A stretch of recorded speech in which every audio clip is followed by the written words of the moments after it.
And we're back with yet another Pokemon FireRed and LeafGreen Shiny Only challenge.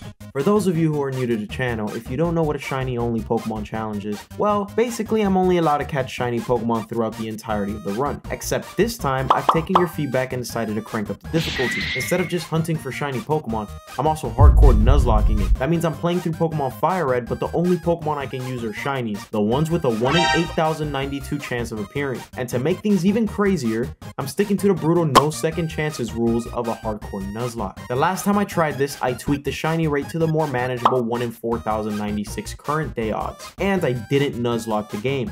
But like you guys mentioned, where's the fun in that? After hearing your suggestions, and just as I promised, I went all out. No shiny charms, no modified shiny rates, and a full team of shinies before challenging the Elite Four. And yes, you heard it correctly, this is true Pokemon Generation 3 full odds. So buckle up for what was easily my most patience testing challenge yet. This is Pokemon FireRed and LeafGreen, but I can only use shiny Pokemon. Let's get right into it. So here we are once again back in Pallet Town.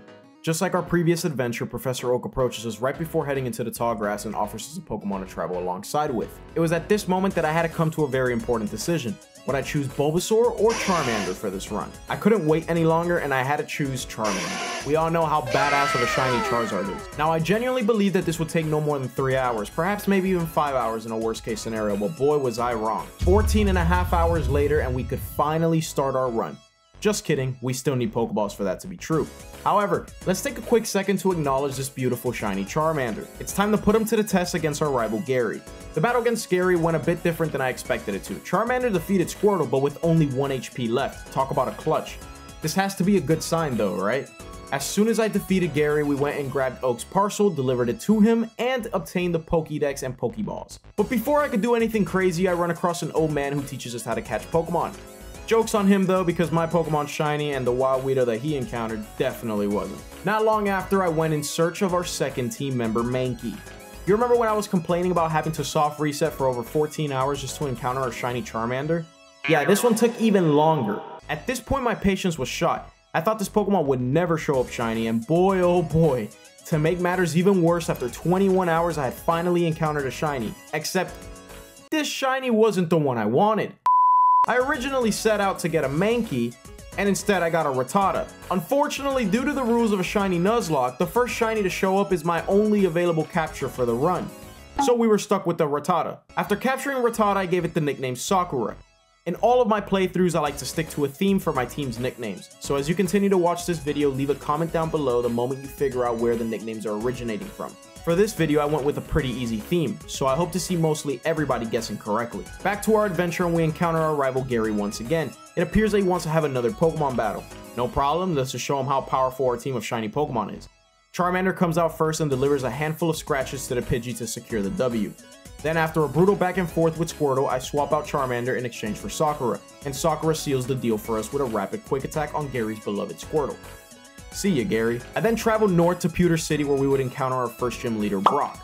The thing with Brock is that he only has rock-type Pokemon, and obviously without a Mankey, I don't have an edge whatsoever in this gym battle. So, let's pray to our god Arceus that he doesn't take us out and make us restart the entire run. Brock opens up with his Geodude and I open up with Charmander. After a little back and forth action of Metal Claws and Defense Curls, Charmander manages to take down Geodude with an Ember. Brock then sends out his Onix, and my only option here was to continue spamming Metal Claws. After my first Metal Claw, Charmander luckily got an attack boost. Thankfully so, due to that stat boost, Charmander manages to defeat Onix after just 3 more Metal Claws. I was genuinely extremely surprised at how easy that battle was. Everyone always talks about how difficult Brock is if you choose Charmander in the first gym. On the way to Mount Moon, Charmander evolved into a Charmeleon. Towards the end of Mount Moon, we battle Super Nerd Miguel and he lets us have a free fossil. Honestly, I don't plan on trying to get a shiny out of the fossil, so any will do.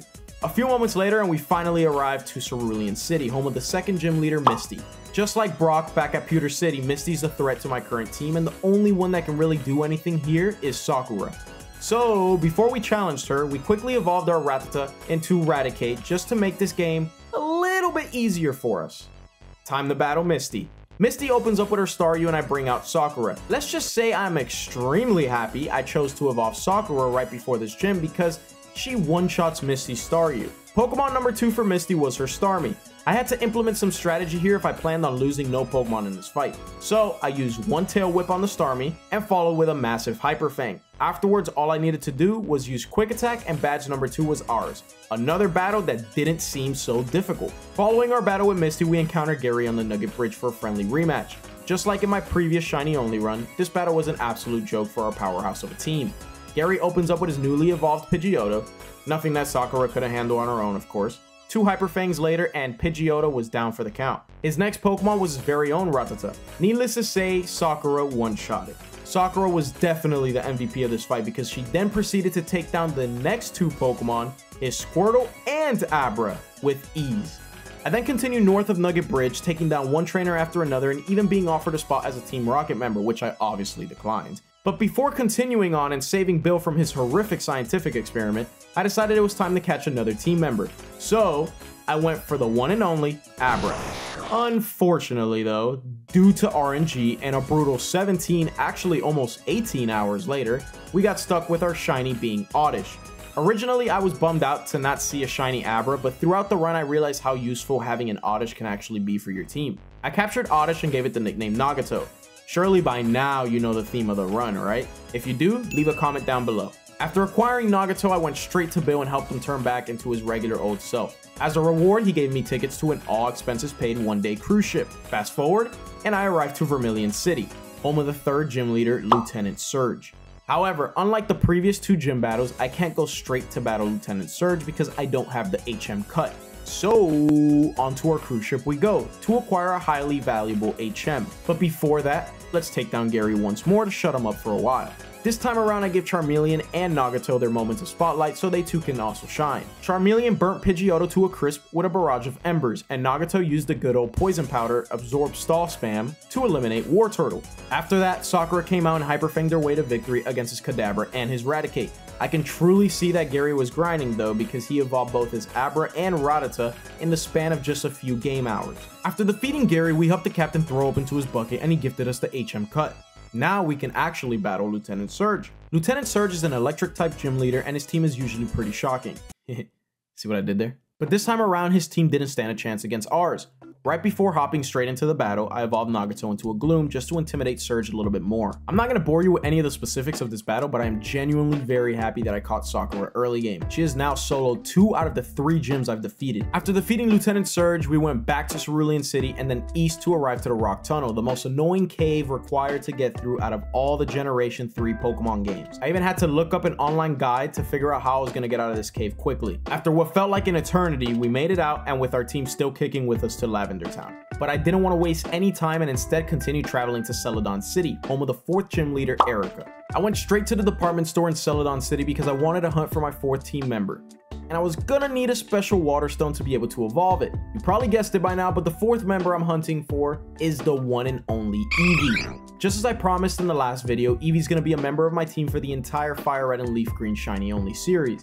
So it began, one soft reset after another, and about 11, almost 12 hours later of soft resetting, and there he was, Shiny Eevee. Now, just like we did with Charmander, we gotta take a quick second to acknowledge this beautiful Shiny Eevee sprite.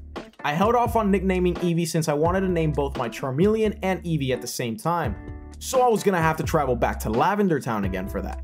When I got back to Lavender Town, I ended up giving Charmeleon the nickname Sasuke, and then I proceeded to give Eevee the nickname Tobirama. I gave Eevee my newly acquired Water Stone and turned him into my favorite evolution, probably one of the weaker ones, Vaporeon. I also taught it the move Water Pulse so he wouldn't be completely useless for the time being until he learned some more impressive moves. I went back to Celadon City and instead of taking the gym right away, I actually completed the Rocket Hideout first. At the end of the Rocket Hideout, you meet Giovanni and are challenged to a battle against him. Giovanni has 3 Pokemon in his introductory battle, and honestly, I wasn't worried at all because we now have our ace of the team, Tobirama. Needless to say, Tobirama absolutely decimates Giovanni's first 2 Pokemon, Onix and Rhyhorn, through the use of a single Water Pulse alone. His final Pokemon's a Kangaskhan, which turned out to be a bit more tricky, but fortunately for us, Tobirama was slowly chipping away at his HP with continuous Water Pulses and ultimately finished it off with 1 Bite Attack.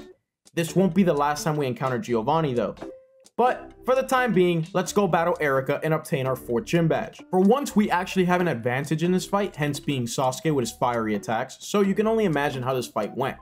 Erica opens up with her victory bell and Sasuke lands a brutal ember to start things off, leading to a burn on our Pokemon. One more Ember later and her Pokemon is out of here.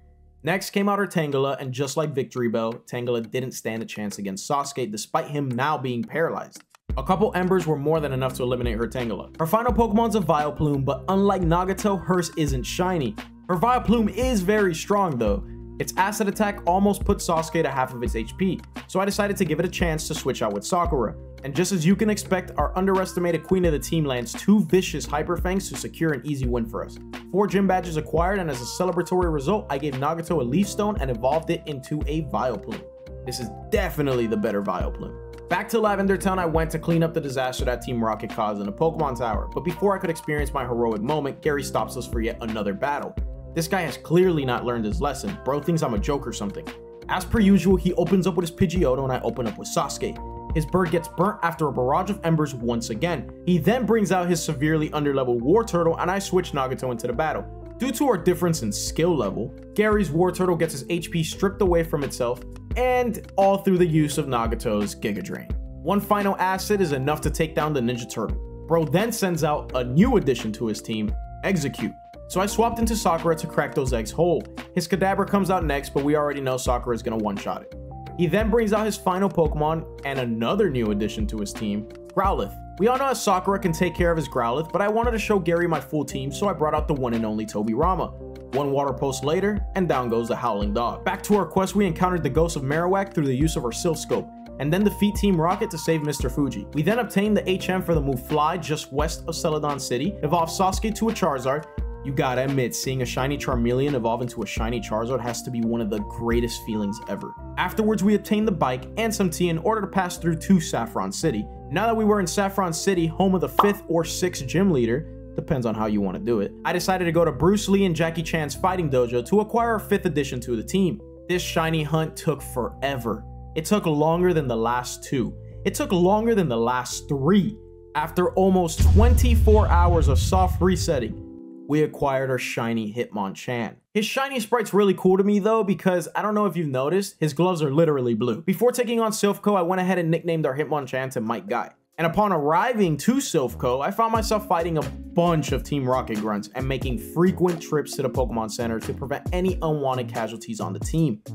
After what felt like an eternity, I reached the 7th floor where our rival was waiting for us once again. Gary's team this time around was much stronger than the previous time we battled him. And honestly, off first impressions alone, it kinda terrified me. But as usual, Tobirama took full control of the situation and deleted his entire team from the face of the earth. I even thought about using someone else to clean up his Blastoise at the end, but Tobirama had to ultimately defeat it too. Something tells me we were gonna be just fine. After our battle, I made a quick trip to the Pokemon Center so I could heal up and prepare for my upcoming fight with Giovanni. This time, the fight versus Giovanni was not easy whatsoever. Tobirama wasn't going to be able to defeat his entire team alone. We were actually going to need group effort here. Luckily for us, our team is notoriously strong, and through sheer willpower, we managed to defeat Giovanni's entire team without losing anyone. I may have had a few misplays here and there, but that's okay. After you defeat Giovanni, you get gifted a Master Ball as a thank you present from the president. Not that we were really going to need it anyway, but it was still a very nice gesture. So at this point, instead of challenging Sabrina, I went back to the Pokemon Tower where I would be searching for our final team member, Cubone, or Ghastly. I don't mind either or. This hunt was absolutely horrible. I thought the rest of the hunts were really bad, but this one genuinely made me want to almost quit. Keep in mind, I was playing a lot during this run, trying to maximize as much efficiency as I could, but unfortunately no one wanted to pop up as a shiny. 40 hours of 20 times speed up later, and there she was. Our final addition, shiny Cubone. Look at how cute she is. I captured Cubone and gave her the nickname Bonnie. Oh, and I also evolved Cubone shortly after. You know, I just realized something.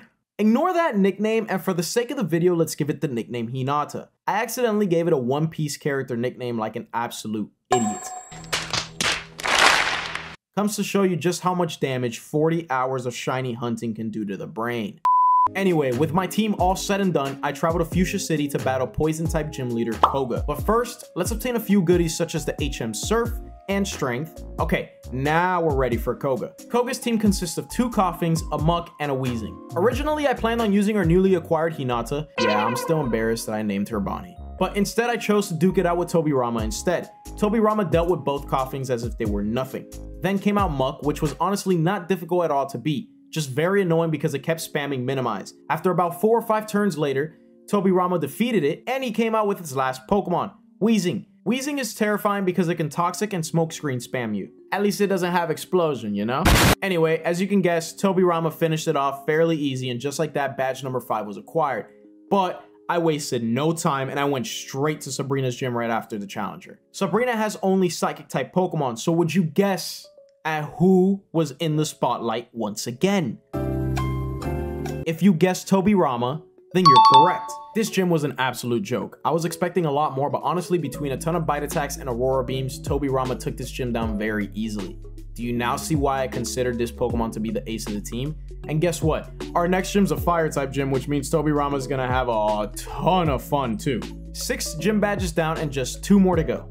Moving along, we then travel to the Pokemon Mansion located in Cinnabar Island, home of the 7th gym leader, Blaine. All we have to do here is just grab the keys to open up Blaine's gym, no biggie.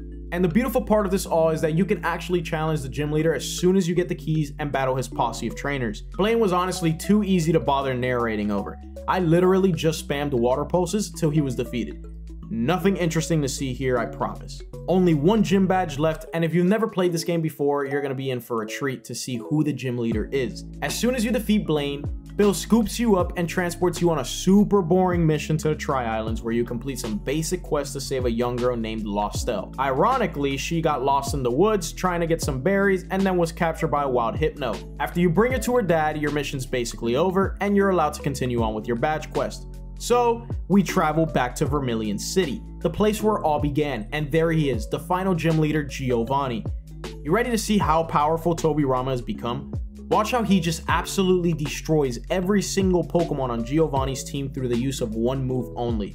Well, ladies and gentlemen, I'm pleased to announce that that's the end to that. And just like that, we managed to survive every gym leader now and only have to fight Gary one last time before taking on the Elite Four and champion of the Kanto region. Gary's team is actually now looking like a real threat. It's too bad that my Tobirama basically rocks 80% of his team by himself.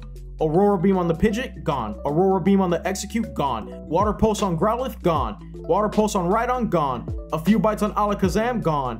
By the way, can somebody explain to me why the move Bite is considered a dark type move? Anyway, here comes his Blastoise, time for a clean switch into Nagato and finish the job with just 2 Giga Drains. Gary, it was fun, brother, but unfortunately, we all know who the real Pokemon Master is gonna be. And guess what? It ain't you. Victory Road in this game is awesome in my opinion because each police officer stops you to check you for your badges. I don't know why, but I honestly thought that was such a cool feature. Anyway, Victory Road was an absolute breeze. The trainers were a bit more challenging than the other trainers in the earlier stages of the game, but we got through it pretty rapidly. And for the second time now, we step a foot into the Pokemon League. The official lineup for the Pokemon League goes like this: Sasuke the Charizard, Sakura the Raticate, Nagato the Vileplume, Tobirama the Vaporeon, Mike Guy the Hitmonchan, and lastly, Hinata, not Bonnie, the Marowak. I still can't believe I made that mistake. Well, here we go. Elite member number 1 is Lorelei, and her team revolves around ice and water types. I open up with Mike Guy and she opens up with Dugong. A couple of Mach Punches later from Mike Guy and Dugong gets put to sleep. Next, she brings out Slowbro. I swap into Nagato. Nagato clears out her Slowbro through the use of just 2 Giga Drains. She then pops out with her Lapras. I decided to keep Nagato in for 2 more moves to land 2 juicy Giga Drains on the Lapras. After getting Lapras' Citrus Berry to pop, I swap into Tobirama. For the first time in the entire series, Tobirama goes through a set of obstacles such as a freeze and confusion, but in the end, he prevails and takes down Lapras. I swap into Sasuke to take down her Cloyster through 2 flamethrowers, and then she brings out a Jinx which inevitably reaches the same demise as the rest of her team. Elite Four member number 1 is now defeated. Elite Four member number 2 is Bruno the Fighting and Rock type Madman. Just like our previous battle, I bring in Mike Guy to clear his first Pokemon through a use of nasty Mach Punches. He then brings out Onix and I let Nagato deal with it. After his second Onix, he brings out Hitmonchan. Nagato paralyzes it and lands 1 Acid on it just to lower its HP a little bit, leaving it weakened for our next contender to finish it off. Sasuke comes out next and he uses Fly to eliminate Hitmonchan in 1 fell swoop. He then brings out his ace Machamp. Machamp gets taken down through the use of Sasuke's wing attacks, and unfortunately his Hitmonlee ends up in the same position that Machamp did. Who would have known that Sasuke was such a powerful flying type attacker?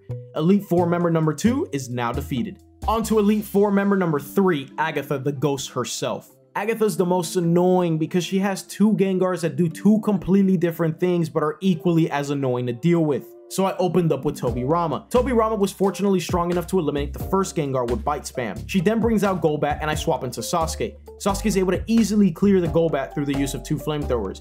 She then brings out Arbok. Time to show off some Hinata action. Hinata gets swapped in and spams Earthquake until Arbok goes down. Her second to last Pokemon's a Haunter. I bring back Tobirama so that he can Bite Spam her until the Haunter drops. Luckily for us, her Haunter missed the Hypnosis, and honestly, if it wasn't for that, I don't know what we would have done. Bite was thankfully enough to defeat Haunter, and her final Gengar shows up. I stayed in with Tobirama so he could do the same thing that he did to that Haunter, and I'm so thankful to have chosen Vaporeon as our evolution, because 3 bites was all it took for Gengar to drop. Just like that, another Elite Four member was now defeated, and only the King of Dragons was left. The final Elite Four member is none other than Lance, the Dragon-type tamer himself. I hate going against Lance in any game that he's present. This battle was definitely going to be a tricky one.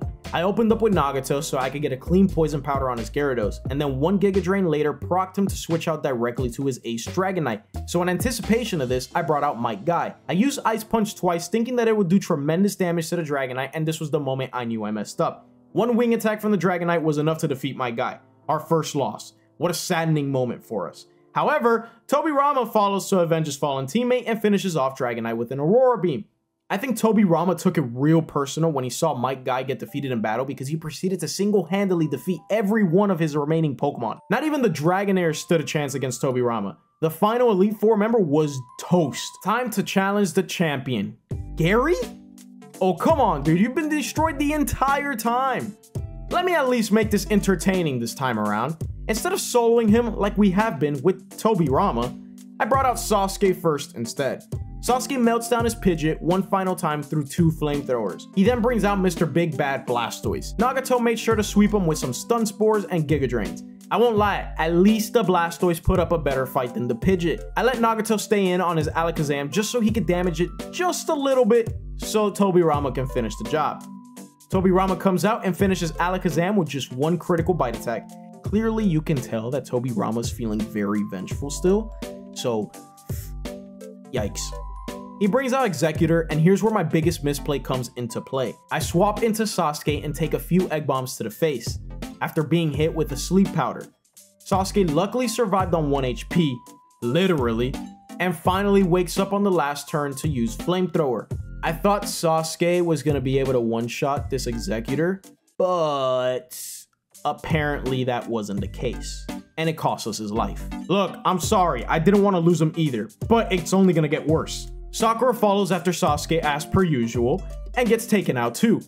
GG. It's fine though, Tobirama can avenge them, right? Clearly, Aurora Beam spam and Surf spam is crazy, because the rest of his team just got obliterated. Well, we won. We're the Pokemon champion now. A little bit sad because we lost the GOAT himself, Sasuke. The rest of them, it's okay. But nonetheless, we did it. We became a Pokemon master, but the real victory is in honoring those who helped us get here. For them and for all the battles fought, we press on. And with that, this is the end of my second installment of my Pokemon FireRed and LeafGreen Shiny Only video series. I attempted to beat Pokemon FireRed and LeafGreen as a hardcore Nuzlocke and with Shinies only, and actually came out with success. We battled hard, we lost some incredible teammates, had some good laughs, and ultimately emerged victorious as the Pokemon champion. Now, if you've got a cool nickname theme idea for my next Pokemon adventure, drop it in the comments below. I'd definitely love to hear your suggestions. I'd also love to hear your feedback on what I could do to make the videos more entertaining for you all. I clearly listen to all my viewers, so don't feel shy to comment and criticize. However, I do want to point out that I already started the final one for Pokemon FireRed and LeafGreen, so it'll have to be implemented into the next generation. While I have you here though, if you made it to the end of the video, let's comment you forgot to battle Professor Oak, just to confuse those who didn't make it to the end. And if you enjoyed this video and would love to see more, make sure to hit that like button, subscribe for more future adventures, and ring the bell to stay updated on all my Pokemon content. Thank you guys so much, and I'll catch you in the next one. Subscribe.